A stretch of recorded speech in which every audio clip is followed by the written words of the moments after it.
Have you ever felt like you can prep for as long as you want for a job interview, but you still don't feel like interviewing is your strength?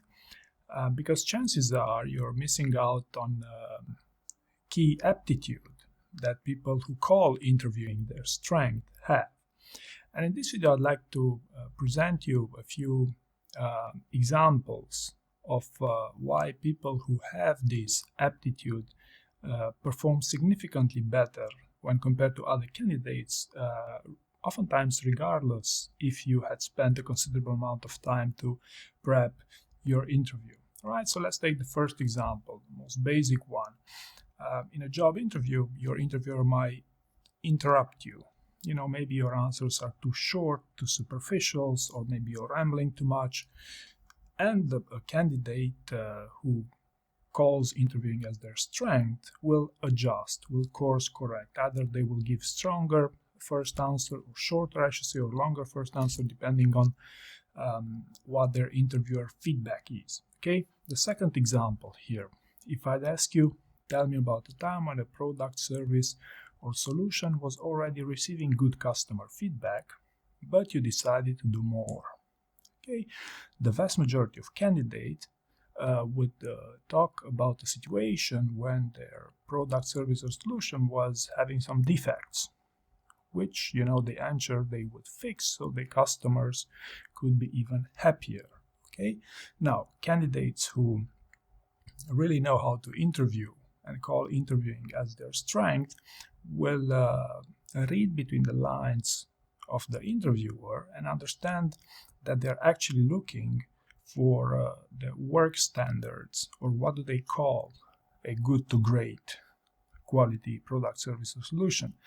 And a better example in this situation would be a time when you looked around the corner and proposed something that the customer didn't even know they would need, but you still did that and delighted your customer, right? So notice how they went from fixing bugs to delighting customers through innovative solutions. Okay, the third example I talk about here is this stems from the fact that questions in job interviews have become highly predictable. Okay, it's possible you predict 95% of the question, at least the non-technical ones, but also the technical ones in job interviews today. Okay, for various reasons, for, you know, advancements in technology and whatnot.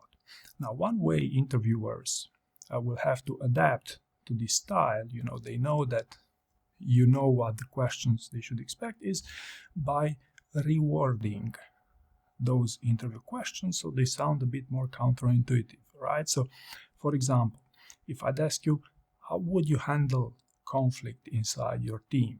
Right, that's what's called a hypothetical question. How would you handle conflict inside your team? And in fact, the vast majority of candidates would answer these interview questions something on the lines of their theory of conflict resolutions in a team setting. You know, when in fact, you know, what I found over time is that even though the question might be hypothetical or open-ended, how do you handle conflict, for instance, still the best way to answer these questions in non-technical interviews, which are also called behavioral interviews, would be with specific examples of when you successfully handle conflicts inside your team. And if one example isn't enough, you could choose 3 examples, but still the definition of a behavioral interview is that you look at your past experiences as a predictor of success in your future role, right? So candidates who know to read a little bit between the lines of these questions also tend to do significantly better, right? Example number 4 here, Amazon interview candidates. Okay, let's say you prepare your Amazon interview, your story bank for 6 months straight.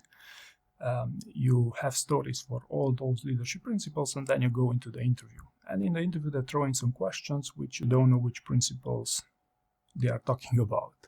Okay, you cannot link those questions with the behaviors exhibited in the principles, so you give your, not necessarily a bad answer, but your second or third best story, right? Now compare this with someone who spends time to train themselves, to build their listening skills in order to spot the leadership principles from the question they're getting asked. Okay, which candidate do you think is more likely to give them what they're actually looking for? Well, I'd say it's definitely the second one, which, understands, read between the lines of the interview questions, again, in the case of Amazon leadership principles, and does better with candidates who might have spent 6 months to prepare their job interview, right? So another very to the point example here. Example number 5 here, okay? In job interviews, it's you're often being offered the advice of selling yourself. And what happens is that many of you are bluffing in these job interviews. And the chances are you will bluff too much, so much that you will get caught. Okay? Now, if you get caught bluffing in a job interview, let's say during the elevator pitch, it doesn't mean it's game over for that interview, with one condition: that you understand that they caught you, that you were bluffing in the job interview and course correct. Okay? For example, okay, if you do your elevator pitch and start bragging about some metric in a project that you did not own, okay, and the interviewer, being a skilled interviewer, will challenge you on that metric. Hey, but why did you choose this number? What else was significant, or why was this the most significant number you wanted to sell yourself on these things? A candidate who does not know to read between the lines will try to make things up. Okay, so what happens if they bluffed on the metric for the first time? When they get challenged, they bluff for the second time, and that's when it's game over, right?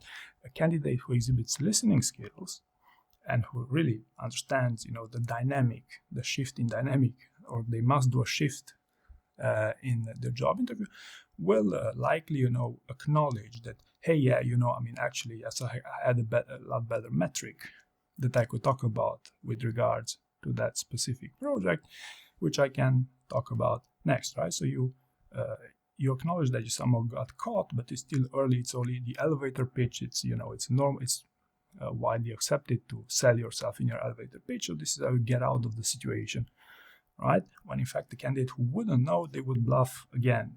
They would insist on bluffing on that specific example. That's when it's not good for you, right? Example number 6 of when listening skills do make a difference in job interviews is oftentimes candidates are unintelligible in job interviews. You say something, you're thinking how to communicate it in such a way that you say something that you project an idea in your head, and chances are your interviewer will not understand what you're saying. Okay, most of you would assume that interviewers should go at great lengths to understand what you're saying, which could be right, towards the final interview rounds when the interest, would be significant. But for screening rounds, especially with stakeholders in the screening round process, people might get discouraged. I have 20 other candidates to screen today. What am I spending so many brain cycles trying to understand you? So what happens is for a candidate who does not understand this, that they're unintelligible, they don't, eventually make a bit of eye contact with their interviewer, he'll say, okay, I'll just deliver it and see what gives, For a skilled candidate, candidate who exhibits listening skills and makes eye contact, they will become suspicious, if their interviewer is, perplexed or very static, they do nothing, they don't even take notes, they just yeah. They will feel that something is wrong with this approach, and they will ask some questions, hey, is this what you're looking for? Am I going to the right direction? Would you like me to go with more details, or maybe you'd like me to talk about another story? This sort of things, so being able to get back on track, so to speak. Right? Listening skills, getting back on track, noticing that the interviewer is disengaged, this is also what can get you out of trouble here, right? Next example number 7, questions for them. Okay, so in every interview, it's commonly accepted practice to ask questions for them. Okay, and also most of you will prepare a list of questions you would ask, either to all interviewers, either to some interviewers, depending on how much time you want to invest into this. And regardless of how your interview went, you will ask some of those questions that you find the most interesting for that interview, right? Now, a candidate who exhibits listening skills during a job interview will choose those questions for them at the end as a combination.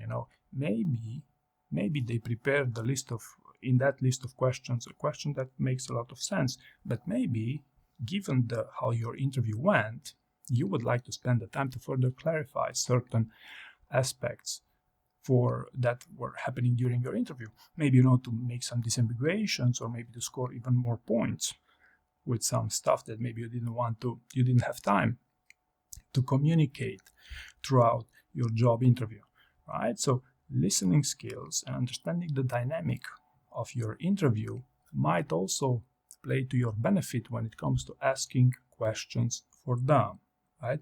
Even I've seen people to send clarifications even in thank you notes after these job interviews, right? So you just exhibit that, hey, I do care about this interview, I do care, I really want this job, right? This is the type of behavior that we're interested in. Okay, example number 8 here of when listening pays off during job interviews. If, for example, you get asked, why did you choose these results? What other results were important? Or if they challenge you with all sorts of questions around numbers, chances are the role that you're applying for is an extremely data-driven role, or at least the data-driven decision-making is essential to the type of role that you're applying for, usually in analyst type of roles. And if they challenge you a lot with the numbers, with the quantifiable decision-making processes, chances are they're not happy around your decision-making process. And, for some of you, you're simply not data-driven individuals, so there's not much you can do about it. But what happens here that if you understand that what they're actually looking for is for your ability to do data-driven decision-making, then you can explicitly pitch this to them. Hey, yes, this was a highly data-driven decision-making process, So even if you pitch this literally because you understand what they're actually looking for, chances are you will bias them more towards you that, hey, yes, this guy is actually data-driven decision maker for the type of, analyst type of role that we're looking for, right? So in a job interview, try to bias them towards you so you land a job offer, get a favorable recommendation at least, right? So data-driven decision making was number 8. Number 9. Number 9 would be, let's say you present a story in a job interview. They call what's called a deep dive. They challenge you to come up with deep information about that specific story, and maybe that story happened 10 years ago and you no longer can remember some metrics, for instance, or some key details of that project, right? Most of you will interpret this as a matter of, yeah, okay, I don't really remember these sort of things. It's normally happened 10 years ago. Which, if this would happen in a screening round, they'd say, hey, yes, he didn't prepare, he didn't care a lot about the screening round because it's normal, But for a final interview round, whenever you cannot remember some key details of the project, even if that happened 10 years ago, they will become suspicious of the ownership aspect, on whether you owned, whether you did what you say you did with regards to that project.